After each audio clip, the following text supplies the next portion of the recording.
This is CNN Breaking News. Hello, everyone. Thanks so much for joining me. I am Bianna Golodriga. Right now, the frantic search inside Iran for a missing U.S. service member. A day after an American fighter jet was shot down in Iran, verified video shows a plane attempting to locate one of the F-15 jet's crew members. It's unclear whether that plane is American or Iranian. While sources say the second crew member of the downed F-15 was rescued safely, the losses are mounting for the U.S. military. A U.S. official says Iran has shot down another Air Force plane, an A-10 Thunderbolt II, like the one seen here, was struck on Friday, forcing the pilot, who was later rescued, to eject.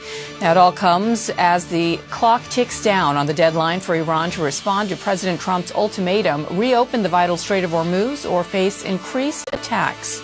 CNN Chief Global Affairs correspondent Matthew Chance is in Doha, Qatar for us, and CNN correspondent Julia Medberg is at the White House. Julia, let's start with you. President Trump is threatening Iran again today. What is he saying? Well, just a few days ago now, President Donald Trump, he delivered a primetime address here at the White House, and he spoke about the Strait of Hormuz, that critical waterway where typically 20% of the world's oil passes through. He said at that time that he believes that that's going to open up naturally after the conflict ends. Today, though, he is reiterating a threat that he has made, that he would target Tehran's power facilities if they do not fully reopen the strait within 48 hours. I want to pull up that post for you now. This came in a social media post on his True Social platform earlier today, and he said, quote, "Remember when I gave Iran 10 days to make a deal or open up the Hormuz Strait? Time is running out, 48 hours before all hell will rain down on them." And then he ended the post by writing, quote, "Glory be to God." Now, Trump first made this threat late last month, and then it's moved several times. It was originally set for 48 hours. He paused it for 5 days. Then it was extended for 10 days. It is now set for Monday, April 6th. And I did want to note that Senator Lindsey Graham, who is often in communication with the president, he's a Republican from South Carolina, he said that they had a phone call earlier today, and he believes that this deadline is going to stick. He said that he supports the ultimatum that the president has laid out here, and that he believes that Trump will use overwhelming force if Iran continues to impede the strait. All right, Julia, stand by for us. I want to go to Matthew Chance in Doha for us. So, Matthew, update us now on the search for this missing service member now almost, I believe, a full 24 hours later. Yeah, it has been that long, and obviously the United States has been stepping up its search and rescue efforts, although it hasn't given us any further statement on the progress that it's made, if any. The Iranians have also been engaged in a race to track down that missing US crewman or woman that was shot down in that F-15, with Iranian state media basically saying, re-upping the reward that they put out there. They're offering tens of thousands of dollars for any Iranian civilian that can come forward and capture that crew member and hand them over to the regime. They've also said, though, that at the moment the search has been unsuccessful, and Iranian officials are denying sort of reports that have been floating around that individual has already been captured and is in detention. So that's something at least.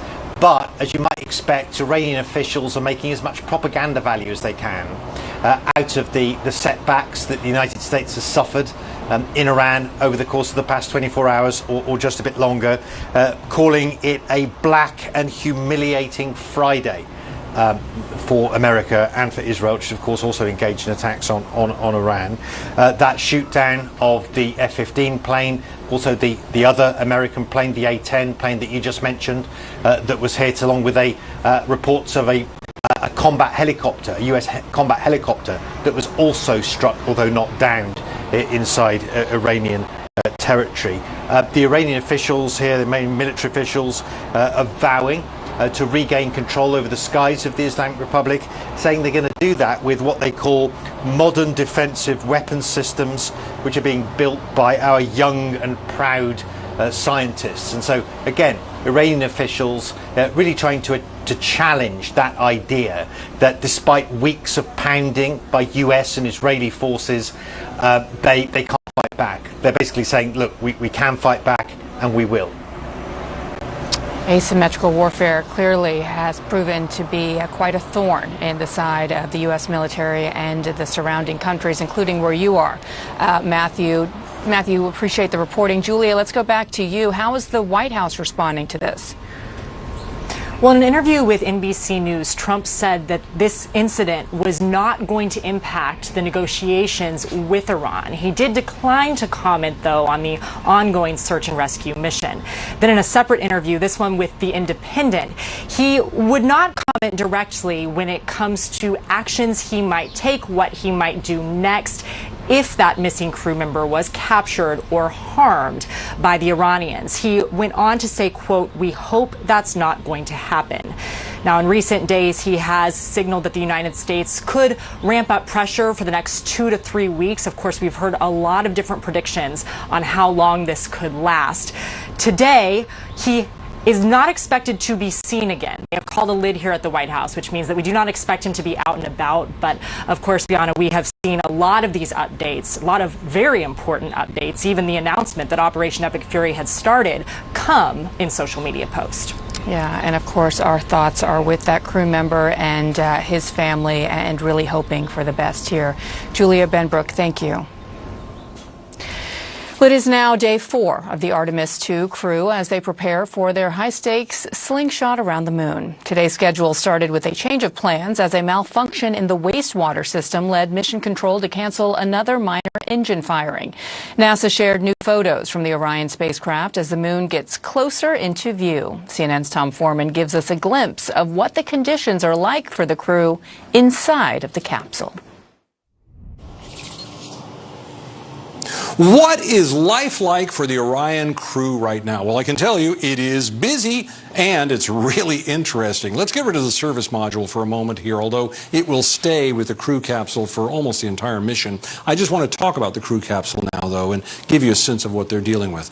First of all, this is a big capsule, 23,000 pounds at liftoff, more than 11 feet tall, 16 feet wide. So that's big. And the interior is bigger than anything NASA has put up into space since the space shuttle. But this is all a relative thing. If you were to come inside here, you would say, well, they have a lot to get in here, too. All 4 people have to live here. They have to have places to be strapped in or sit. They have communications equipment. They have control equipment. They have emergency supplies, medical supplies, food, water, waste facilities, exercise equipment, even some things for entertainment.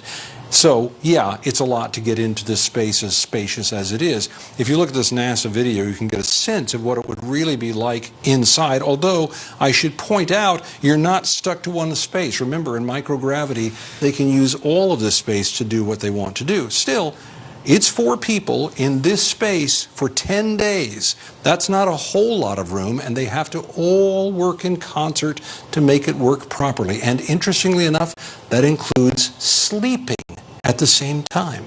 Yeah, that's right. At the same time, they will all strap in for the night, close their eyes, and they will sleep and dream as they drift through the cosmos from the Earth all the way up to this historic return to the moon. Very well done and narrated by Tom Foreman. I love the graphics there. Thank you for that look inside the small and tight Orion capsule.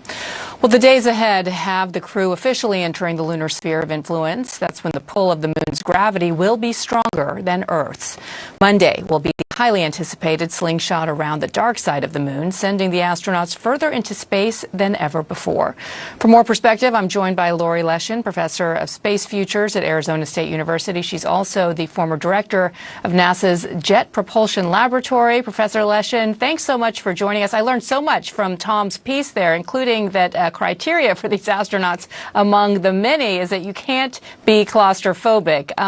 In terms of what we are expecting today, what are some of the priorities to ensure success for Monday?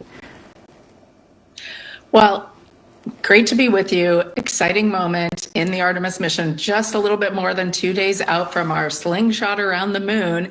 And really, this is kind of a little bit more of a quiet time in the crews as they're getting ready for that lunar flyby. They want to make sure everything goes like clockwork once they get in the vicinity of the moon. And so they're doing things like practicing, getting their cameras ready and getting those out and exactly positioning who's going to be where, because as you saw, it's pretty cramped in there. And so that they're going to be able to take advantage of every single second when they're going around the moon. And we know that tomorrow they're going to be entering what we've already described, the lunar sphere of influence. Why is this phase significant in this mission? Well, even now they are further they're closer to the moon than the Earth, right? So they really are pretty far away. And, gravity is in the driver's seat here. They're on their trajectory. They'll swing around the moon and come back to the Earth. That moon sphere of influence is very, very important because it's the moon's gravity that we're counting on to swing Orion around and send it back home. And Monday, then, of course, that is the big day that includes a 40-minute loss in communications with the crew. Mission Control and NASA didn't seem worried about this. They said that is what we're preparing for, and we are not concerned at all about those 40 minutes without communication. Can you explain what they will be seeing and doing during that window of time? Well, they're going to be going about their business. It's only 40 minutes. They have that 40 minutes very well planned. It's basically the time when the moon is between them and us, right? Our ears are here on Earth, and the moon is a big rock in between. So we won't be able to hear through the moon. But they've got the entire encounter extremely well planned out. What kind of photographs they're going to be taking, what kind of scientific observations they're going to be making. And excitingly, for the first time ever, we have a chief science officer sitting in mission control who is ready to, when they're in communication, kind of take their scientific observations and interact with them. So it's just a great moment for observation of the moon in a way that human eyes have never seen. It's going to be incredibly exciting to both see their photographs, but also just hear their observations because they've been training for this. Yeah, and training for moments that they're not even focused on or planning to over the course of this mission. And that may even include plumbing and fixing toilets, as we've been describing as well. They are really prepared for anything. We have made clear that all of the eyes really have been on NASA throughout this historic mission, but it really is important to note how many teams, including the Jet Propulsion Lab, that has helped set the stage for what we're seeing today. So how large of an operation has it been to build a mission of this magnitude? Oh my goodness. It is thousands and thousands and thousands of people across dozens of organizations, from the smallest, supplier to large organizations like NASA JPL out in Pasadena, California, who run the ears for the Artemis program. When they're in deep space, we listen to them through the Deep Space Network, giant antennas pointed at Artemis, both sending commands, tracking the spacecraft's trajectory, and then listening to the astronauts downlink, and also getting all of those beautiful images and videos down. So, that's just one aspect. And then you have our private sector contractors, people like Boeing and Lockheed, who were so essential in getting the Artemis mission built, and then our colleagues at NASA. So it's really a whole of agency, whole of industry, even academia effort. Yeah, so many unsung heroes here collaborating to make all of this possible, and so exciting to watch. Professor Lori Leshin, thank you for the time. Thank you. And coming up for us, the search intensifies today for a U.S. service member after their F-15 fighter jet was shot down over Iran. I'll talk with a panel of experts as President Trump issues new threats against Iran. And outrage in Milwaukee after a prominent mosque leader is detained by federal agents. Why supporters say he may have been targeted as he remains in ICE custody at this hour. 6 trucks full of soldiers accompanying our every move. Where are your homes? Have your homes been destroyed? This is where those militants first came. We could hear jets in the skies, non-stop, profound pounding. So let me understand this. You are now basically the only hospital around. Has the situation become worse in the last year? They're starving to death. They are starving. But you didn't think it's Jewish land, Gaza? Taliban allow teenage girls to go back to school. I think we can all see that's not a cycling accident. There's the photographs of you with people together. Does Emily understand what happened on October 7th? It must weigh on your heart to have to bury these little children. These are all people who are desperately trying to escape. You will tell the world your story.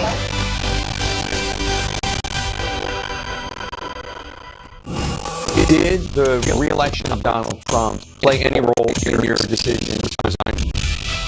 Why do you need to study it? It sounds like half the facts are on your fingertips. Great question. You continue to fight for your name to be clear why.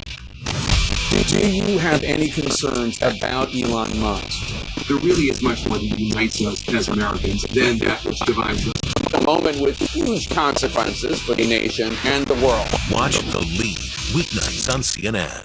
CNN World Sport, non-stop action year-round. I have a lot of things to give to the football. All major events. I love where the game is going right now. What does it take for me to be even better? And tournaments. The emotions sometimes are impossible to control. The latest highlights. Women's sport is having a moment that it should have always had. And exclusive interviews with your favorite coaches and players. We'll keep this thing rolling. E-Rock. Don't miss CNN World Sport, only on CNN.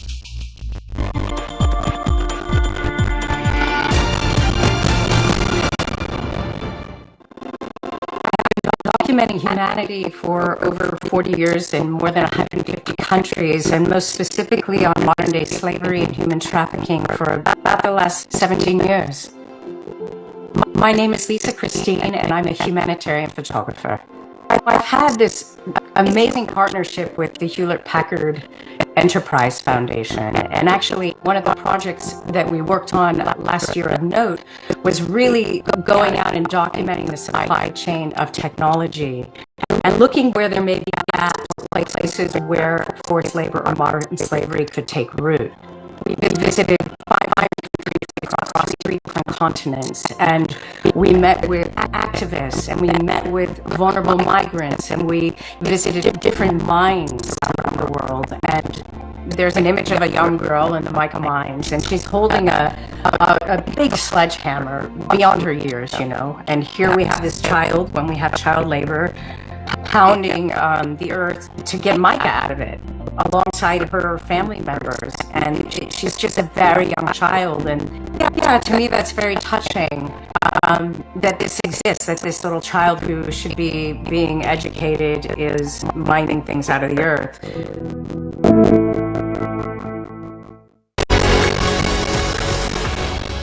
You have this one area revolving around AI that is really, really frothy. And then you've got almost mass panic because people are wondering whether AI is going to displace or reinforce what these other companies are doing. On the AI side, I think it's very much a platform shift. And with platform shifts, you have to overinvest, you have to take bets, but ultimately, the ecosystem as a whole will be stronger as a result. April 15, CNN reflects on stories from the past 10 years that shed light on the action and activism dedicated to ending modern-day slavery. Modern slavery is a stigma on humanity. This powerful day of coverage will reveal the global nature of the crisis and the growing movement to end it. When you bring people together, it gives all of us strength. Hashtag My Freedom Day, April 15, only on CNN.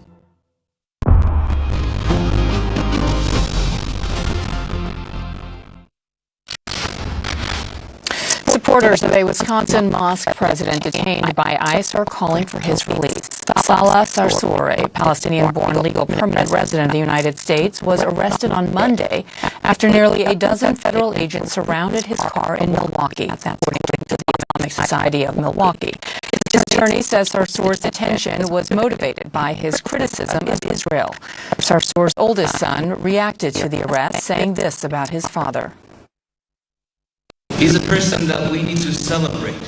People like him are people that we need to celebrate in our community. Raise high. Appreciate everything they sacrifice in their life. Not being taken away and kidnapped from broad daylight and thrown in detention centers that they're treated as subhumans. CNN senior correspondent Josh Campbell joins me with more. What are we learning about this detention, Josh?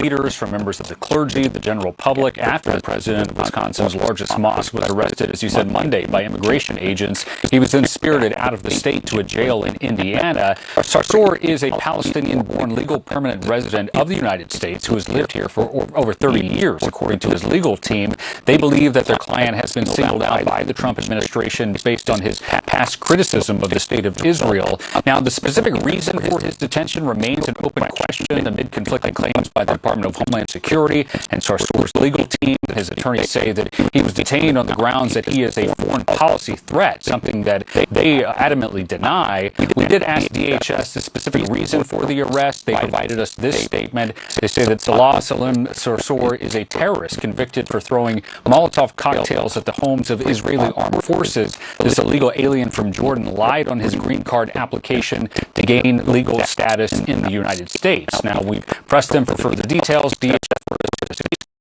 the State Department then refers to the Department of Justice. So again, we're still waiting for those details. As far as what that criminal history might be that DHS references, we found no indication of any U.S. charges in his more than 30 years in this country, but his attorney noted that he was convicted as a minor in a controversial Israeli military court decades ago for offenses they say included allegedly throwing rocks at Israeli officers. Sarsour's attorneys also say the U.S. government has known about that decades-old conviction in Israel since he came to the U.S. back in 1993. Again, we're waiting for additional details. We are hearing multiple people speaking out, multiple elected officials on social media. He called his detention, quote, an outrage, adding that he is a legal permanent resident. There is no substantive evidence he has done anything wrong. This is another example of overreach and harm from the U.S. immigration authorities. Finally, Bianna, as far as what happens next, he is now in a county jail, as I mentioned, in the state of Indiana. His attorneys have filed a petition in court seeking his immediate release. We are standing by to see what a judge might ultimately decide. All right, Josh Campbell live for us from Los Angeles. Thank you. You bet.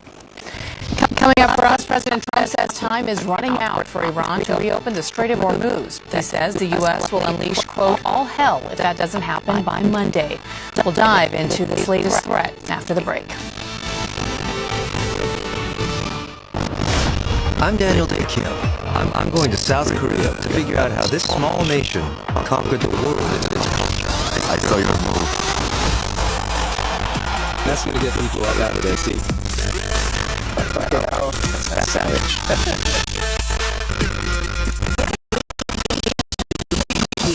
Join me and meet the artist and creator behind the phenomenon. Okay, everything premieres May 9th on CNN in association with Hyundai. We've shared the stories of Africa's brightest stars, and now we're opening up the conversation. Raw, real, and revealing. This is African Voices. This week, musician Joe Boy. How do you balance between the vulnerability in the music and also the masculinity expected of a man in the public eye? It does it very, very much. It seems to be courageous. African Voices on CNN in association with Glow. In every corner of Africa are breathtaking landscapes, inspiring breakthroughs, Right, let's go! and the people that enrich communities. Delve deep into every facet of this great continent. Inside art and culture, sports, inside business, tech, and so much more. Inside Africa on CNN. Weekdays on CNN. Tonight on 360, The stories that matter. this whole area just engulfed in flames. From a trusted voice, a fearless eyewitness. We're allergic to good bomb shelter. Anderson Cooper 360. Weekdays on CNN. Caitlin Collins is your DC source, bringing you unprecedented access to the White House. What would you say to the survivors who feel like they haven't gotten justice? Capitol Hill. What does reinstating that look like? Are you saying that that's not going to happen? What exactly are your day-to-day responsibilities? And things beyond. And good evening from Davos, Switzerland, where President Trump just capped off a whirlwind trip. You were obviously named by President Trump. For in-depth political coverage and analysis, watch The Source, weekdays on CNN. This is CNN.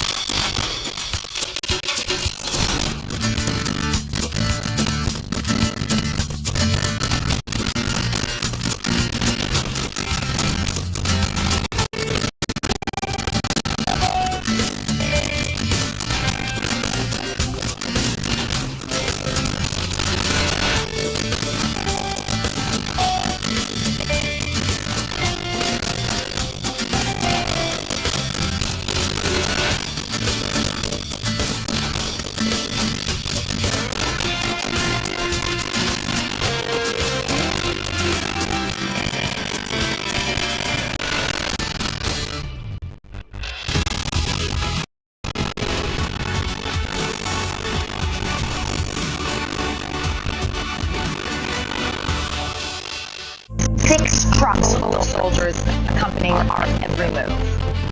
Where are your homes? Have your homes been destroyed? This is where those militants first came. We could hear jets in the skies, non-stop, profound pounding. So let me understand this. You are now basically the only hospital around. Has the situation become worse in the last year? They're starving to death. They are starving.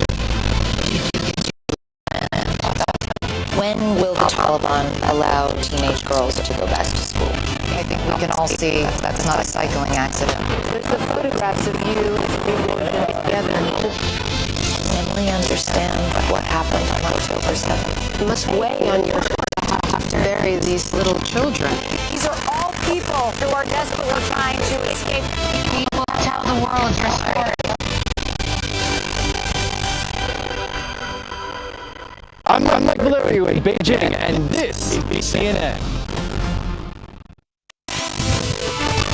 Right now, an intense search and rescue operation is underway for the crew member of a U.S. fighter jet that was shot down over Iran. The other crew member was safely rescued. Also today, President Trump renewing his threats to Iran, saying Tehran has 48 hours to reopen the critical Strait of Hormuz or, quote, all hell will rain down.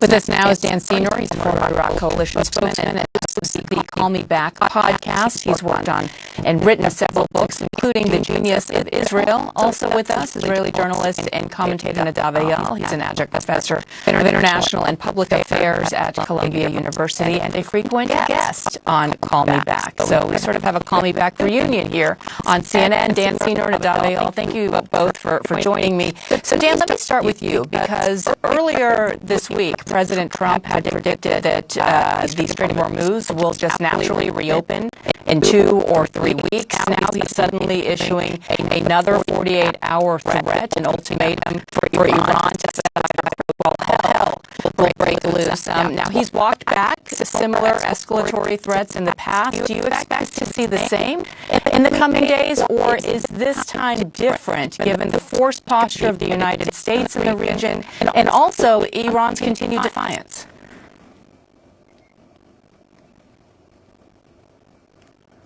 Okay, Dan, I think we can't hear you. If we get again. There we go. Okay, got him. I think he's maintaining his optionality.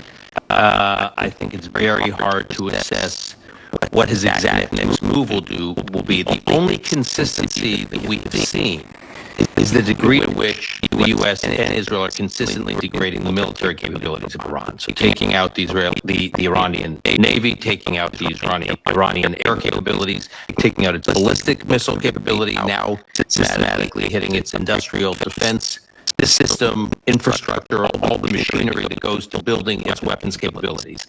The messaging about what does next is clear, but I think military what they're supposed to be doing, which is just degrading these capabilities, has been pretty clear and consistent since the war started. So Nadav, in terms of the regime's mindset, I was struck by something that you had noted about a week or so ago, and that is from your sources, Iran and the regime actually believes that they are winning at this point, largely because the command structure is so fractured. Given that, at some point they're going to realize the damage that the United States and Israel have inflicted. The fact that they appear to not have done that yet tells you what? Will things only escalate, or do you think there is an opportunity for a diplomatic off-ramp? Well, first of all, we are on an escalatory track right now, Biana, and this is how it is. Simply because the Iranians feel that they are winning. They are not only saying that, this is not posturing, this is truly what Western intelligence is saying as their own mindset. Now, there's a debate within Iran. There are two factions there. One faction is basically prominent figures amongst the IRGC. Another faction is more civilian-like. The president, and also others. The president and others are saying, let's cash in on our victory. So both sides agree that they are now emerging victorious in the region. One side is saying, this is now the time to stop and reach an agreement. And the IRGC on the other side is saying, no, we can hammer against other regional countries around Iran, we can cause more damages to the United States, and only then reach some sort of an understanding, for instance, one that will entrench our position in Hormuz. And this is the conversation within the Iranian leadership, but both sides sort of agree that they're winning this, and that this causes a huge problem in trying to reach an agreement with the Iranians, because this is a step out of the room the minute there's going to be the first crisis there. And so, Dan, now that the president, when he addressed the nation, laid out a 2 to 3 week window for the United States to succeed and declare victory and walk away, can he do that realistically without the reopening of the Strait of Hormuz and without the seizure or some sort of diplomatic agreement for the removal of the 440 kilograms of highly enriched uranium that's still buried under the rubble there? For the reason Doug said, Bianna, and others, I'm highly skeptical that there'll be any kind of diplomatic accommodation. I think right now, neither side, the U.S. has goals that I don't think Iran will ever agree to, objectives for any possible accommodation. And to Nadav's point, Iran thinks I don't know if they think they're winning, but they don't think they're losing. So I don't imagine any kind of agreement. The question is, if Nadav is right, which I tend to think he is, we are in some kind of escalatory phase, at least for the next 2 to 3 weeks. I expect you're going to see something like there's a lot of creative things going on right now in the Pentagon, how to deal with the Strait. Again, I think the president has been very deft at maintaining his options and not telegraphing exactly what the next move is going to be. He has the option to ramp up and certainly ramp up the rhetoric and then ramp down. We've been seeing him do that over the last few weeks, all while taking out these military capabilities. And I just want to underline that point. I think the Strait issue, the Strait of Hormuz, is going to take a long time to resolve. I think there may be some intermediate incremental steps that can be taken, but ultimately it's going to take a long time. But I think what comes out of this war when it ends, whenever it ends, is Iran's conventional offensive and defensive capabilities severely weakened. And I do think, while it may not meet every objective that the U.S. and Israel had at the outset, it does put the regime in a much weaker position in the region.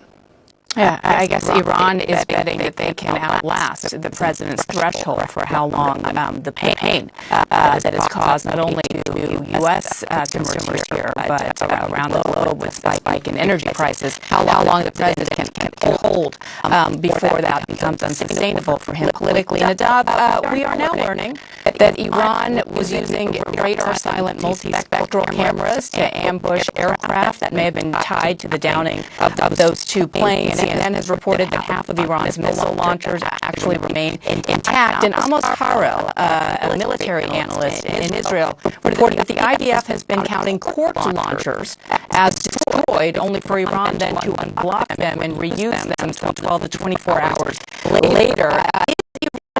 Faster than the U.S., the IDF, and its military is publicly admitting.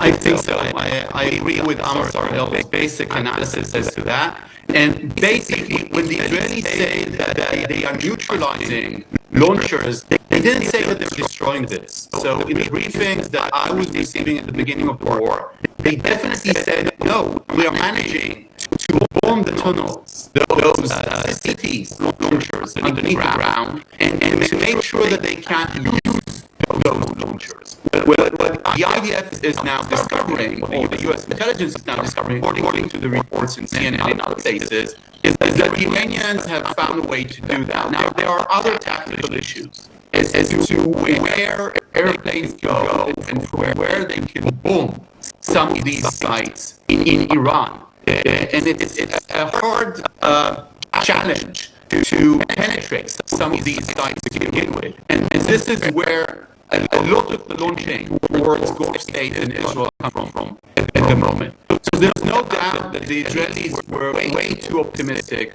as to the launching. They tried to correct course. It happened about 10 days ago. The Israeli Air Force started briefing that they believed that until the last day of war, Iran will be able to launch missiles. But I do want to put this in context. There is still a reduction of anything between 80 and 99% of their initial ability to shoot these rockets, or at least their ability to do so in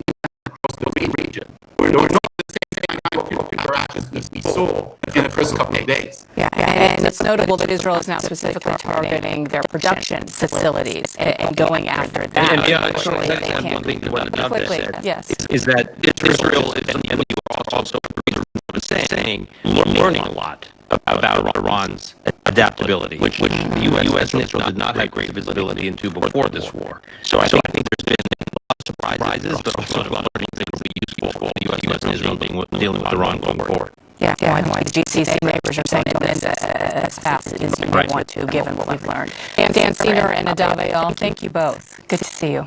Thanks. And still to come for us, an Easter vigil taking place right now at the Vatican as Pope Leo presides over Holy Week for the first time in his papacy. What he's saying about the war, power, and President Donald Trump, and why it's drawing global attention. That's next.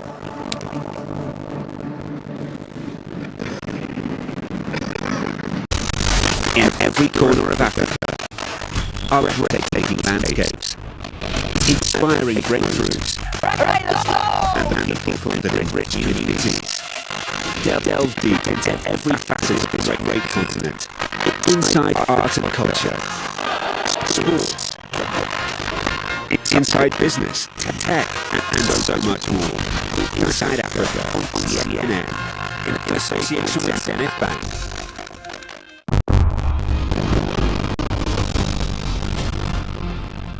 Today we live in an unpredictable environment. News races around the world at breakneck speed. Communicate with each other. Welcome to the program. Societies that suppress their women are least successful in economics. My showing brings you the latest news and top news makers. Do you feel the Trump administration understand what's at stake? I'll be honest, we have to work on it. What do you want people to know about mortality? And we also dive into the headlines. What do you want the impact of this particular film to be? It's corny, they say, but it's about love. It's anything worth dying for and living for. It's crucial we make sense of what's happening and fully understand what's at stake. Does Europe have enough forces to control 1,300 kilometers of a line of contact against Russia? I'm on Paul with weekdays on CNN. Why in Gaza? Why is Egypt speculating here? Selfish, short-term interest. Allegations. Yes, it is. What happens if you're arrested? We're taking one day account. Do you think that Colombia could be at risk here? What would it take, Mr. President, for Serbia to acknowledge Kosovo's independence? And it is here, on these grounds, St. Peter's Square, that his funeral will be held. This is what 18 months of war has done to the children of Gaza. Where do you find empathy with some of these backgrounds, the genocide in Rwanda, made you almost hit on coffee? Tell us about that moment. How does this story shape all of you who are the future?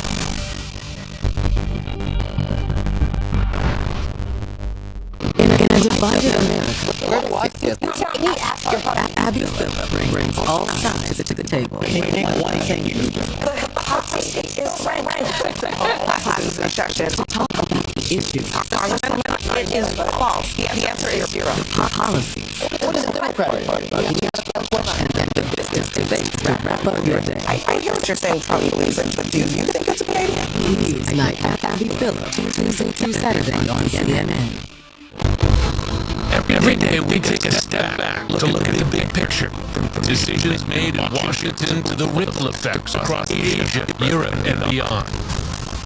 We follow the story as it unfolds, and hear every voice to make sure the information is clear, fair, and relevant to you.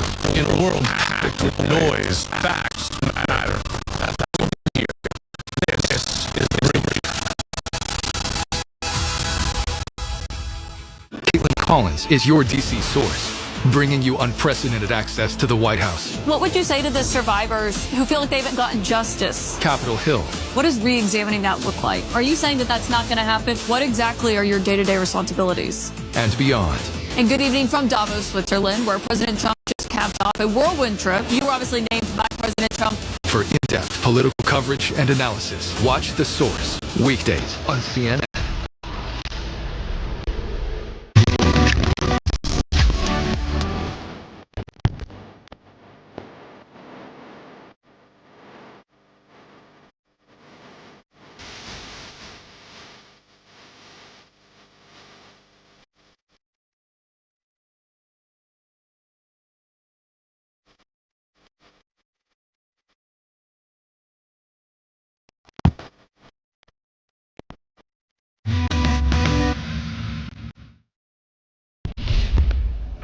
Sunday will be Pope Leo's first Easter as head of the Catholic Church, and Holy Week celebrations are underway. Right now, the Pope is leading an Easter Vigil Mass rich in symbolism at St. Peter's Basilica, which was taken from darkness to light.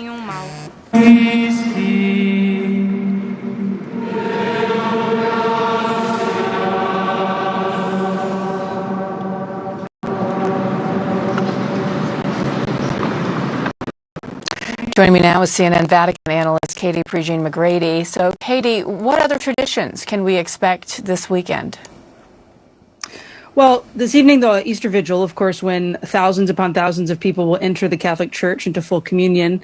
And starting in Rome, it was pushed back from 7 p.m. to 9 p.m. from the time of Pope Francis. So Leo's showing us once again he's a little younger of a guy. He can handle a later night. And then tomorrow morning, we have Easter Sunday Mass, followed by the Urbi et Orbi, which is kind of his greeting to the church and to the world. And that's usually when a pope kind of is able to give this message for the coming Easter season and year. And up to this point in his papacy, Leo has said the word peace over 3 times. So I wouldn't be surprised if tomorrow we hear once again this peace should be the focus. Peace is the drumbeat. He said it when we first met him in May. He's continued to say it. Yeah, and he's already established himself as a critic of the Iran war. But for the first time earlier this week, he called out President Trump directly, urging him to end this war. Why is this the first time we're hearing the Pope directly mention the president by name? Well, he was asked specifically, what do you think about the potential for the off-ramp? And he then used that phrase, I've heard he's maybe thinking about an off-ramp. I would encourage him to do so. It was interesting. It was a message that the Holy Father, he could easily pick up the phone and call the president. He could call the United States. As far as we know, he hasn't. Instead, he's had conversations with Israeli leaders. He talked to President Zelensky in Ukraine this week. It's interesting that he's saying these things in the media when he's asked about it. We have no idea what kind of conversations might be happening inside the diplomatic corps. But what's evident is Pope Leo, he's not a conflicting voice to the administration. He's a contrasting voice. And I think that's important. He's not picking a fight with world leaders and saying, you're doing it wrong. He's instead inviting us to consider what are the better angels here. Should we be people of peace? If the goal was regime change, well, then why are we not trying to work with a new regime? If the goal was to end potential harm in the future, well, what was that harm? And are we respecting human dignity as we take those precautions? I think the Holy Father is asking us to think big picture and not just immediate might makes right. You mentioned his relative youth earlier in our conversation. He is the first pontiff in decades to carry the cross during the entire Good Friday service. That's not a small feat. Tell us about the significance of that moment. And I guess, kind of in jest, does he have a workout regimen? I mean, that takes a lot of stamina to carry.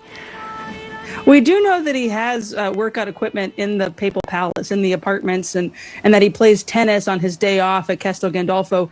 The carrying of the cross was both a physical feat. I mean, he's a strong guy. We saw this in the summertime, too, when he walked up this very tall staircase at the Jubilee of Young People. It's also symbolic. It's this moment of, I'm carrying the cross. I'm carrying the suffering and the weight of the world. And the Holy Father doesn't say anything during the Stations of the Cross. He's just the symbolic carrier of the cross, which I think is important. He didn't preach. He just carried. And so that shows the world he carries our stress. He carries our worry. He carries the fear of people who are oppressed by war and calls us to peace, peace for all people. I was quite moved watching it yesterday before we headed to Mass as a family and just seeing him standing there silently holding it. John Paul II, the last time we saw this was in the 90s. Benedict carried it for a time when he was Pope, and Francis too, but the whole way around, it was a pretty cool moment. Yeah, I remember watching as a kid John Paul doing just that. It is very, very powerful. Katie Breaching McGrady, thank you so much. Happy Holy Week to you as well. Thank you for making us all a bit smarter. Happy Easter. Thank you. And as we go to break, I want to share this remarkable rescue story out of New Zealand. A brave border collie named Molly survived for a week in the wilderness after her owner, Jessica, fell 180 feet from a waterfall. Her owner survived but was seriously injured, and Molly was not with her when she landed. After learning of the pup's plight, a helicopter company volunteered to search for her. It took 3 tries before pilots found Molly in surprisingly good condition, tucked in a rocky crevice. Jessica and Molly are back together now, both a little banged up, but as you can see, very happy to be reunited. It's a great story to take us to break with. We'll be right back.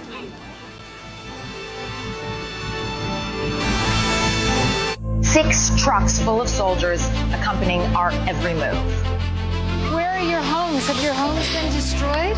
This is where those militants first came. We could hear jets in the skies, non-stop, profound pounding. So let me understand this. You are now basically the only hospital around in the last year. They're starving to death. They are starving. But you do think it's Jewish land, Gaza? When will the Taliban allow teenage girls to go back to school? I think we can all see that's not a cycling accident. There's the photographs of you with Prigozhin together. Does Emily understand what happened on October? It's hard to have to bury these little children. These are all people who are desperately trying to escape. We will tell the world your story. We try to be global and we try to be smart. But I want to hear our authentic voices of people who are passionate or intelligent, and that's the consistency that we try to get at. Fareed Zakaria GPS, Sundays on CNN.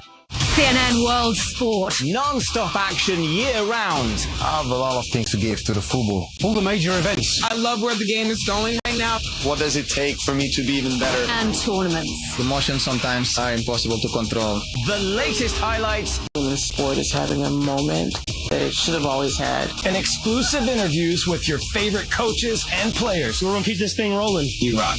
Don't miss CNN World Sport. Only on CNN.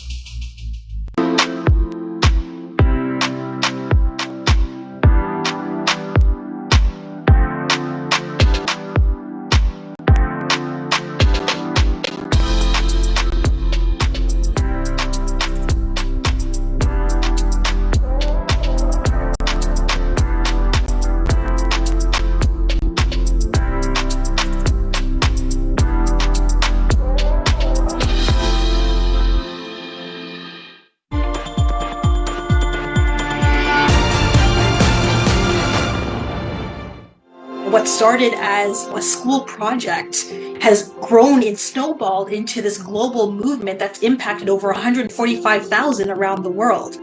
My name is Cheryl Puera, and I'm the founder and president of One Child.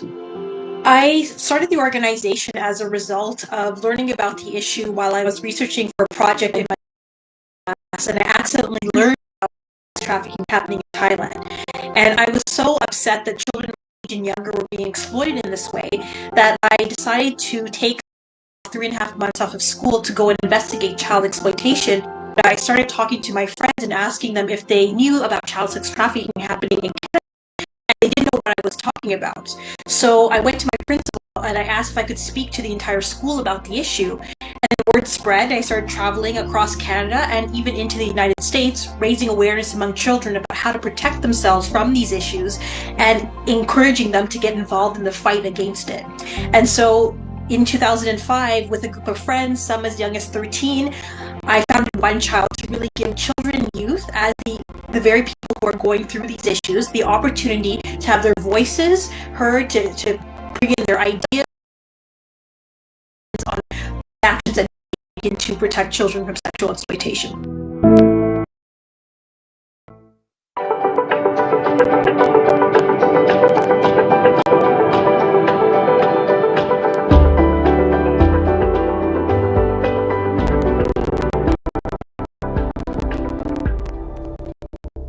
April 15. CNN reflects on stories from the past 10 years that shed light on the action and activism dedicated to ending modern-day slavery.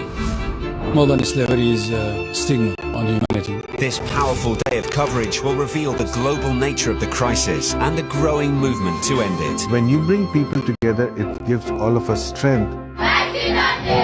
Hashtag My Freedom Day, April 15, only on CNN.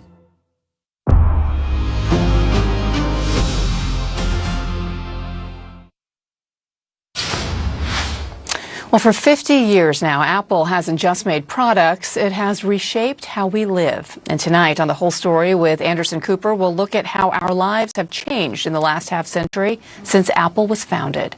Here's a sneak peek.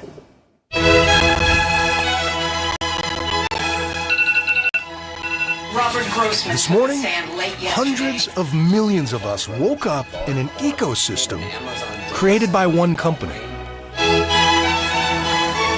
All day, their devices will fill our hands and eyes, ears and brains, wants Good, how are you? and needs until we are powerless without them.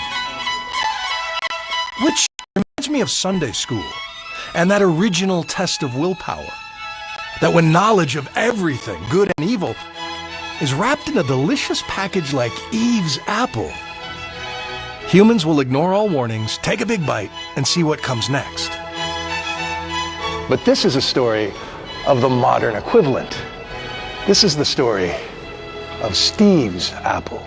As in Jobs and Wozniak. The two Steves created it in a California garage. And just 50 years later, 2.5 billion users make Apple one of the most influential, iconic, and profitable companies the world has ever seen. American ingenuity that changed the world. Cooper, 50 Years of Apple airs tonight at 10 p.m. Eastern on CNN. And you can watch it tomorrow on the CNN app. Well, the Springs fire burning in Southern California is now 45% contained. That is according to the state's fire agency. Video shows smoke rising behind homes in Riverside County on Friday as crews drop fire retardant. The size of the fire remains at just about 4,000 acres, and multiple evacuation orders and warnings are still in place. And millions in the U.S. are looking at severe and soggy weather this Easter weekend. CNN's Allison Chinchar is here with more on what to expect.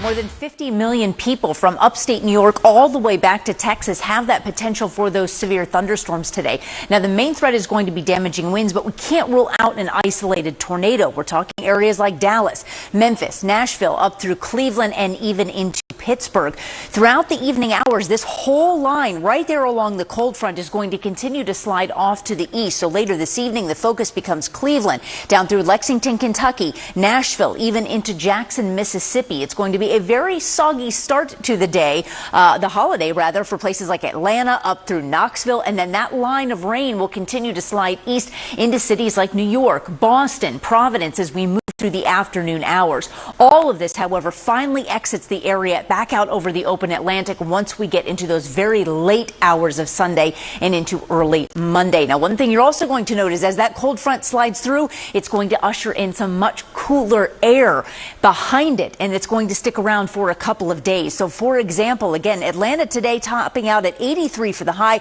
back down to only 69 by the time we get to Sunday. Similar scenario for Charlotte. Now, for a place like Tallahassee, it's going to take an additional day. You're still going to see that cool down, but you're not going to see it until we get to Monday. So again, a lot of these temperatures drastically going to drop over the next 24 hours. In some cases, though, it will hold off until Monday. Allison Chinchar, thank you for that. And thank you all for joining me today. I'm Bianca Rodriguez. The Arena Saturday starts after a quick break.